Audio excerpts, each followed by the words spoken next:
यशवंत क्रांती संघटनेच्या पदाधिकाऱ्यांची बैठक संपन्न।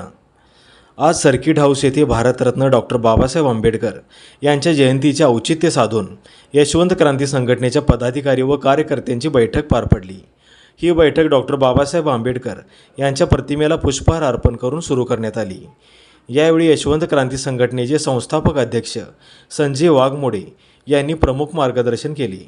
यामध्ये मेंढपाळांना भटक्या कुत्र्यांच्या हल्ल्यात मरण पावलेल्या शेळ्या मेंढ्यांची शासनाकडून नुकसान भरपाई मिळावी, दुर्गम भागातील मेंढपाळांना हेतुपुरस्सर अडविण्यात आलेले रस्ते खुले करण्याबाबत एकमताने ठराव करण्यात आला।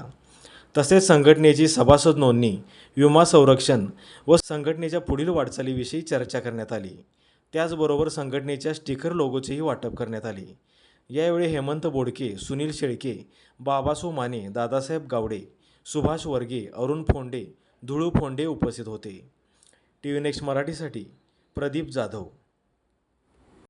डॉक्टर बाबासाहेब आंबेडकर यांच्या जयंतीनिमित्त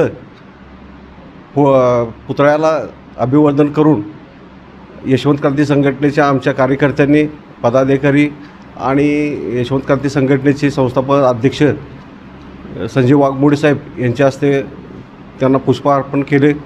त्यानंतर आमच्या संघटनेची मीटिंग, एक वार्षिक आढावा बैठक अशी आम्ही आयोजित केली होती, ती आज संपन्न झालेली आहे। त्याचबरोबर गंगाराम मोडके याची महाराष्ट्र सुरक्षा दलामध्ये निवड झाल्याबद्दल यशवंत क्रांती संघटनेतर्फे त्यांचा सत्कार करण्यात आला।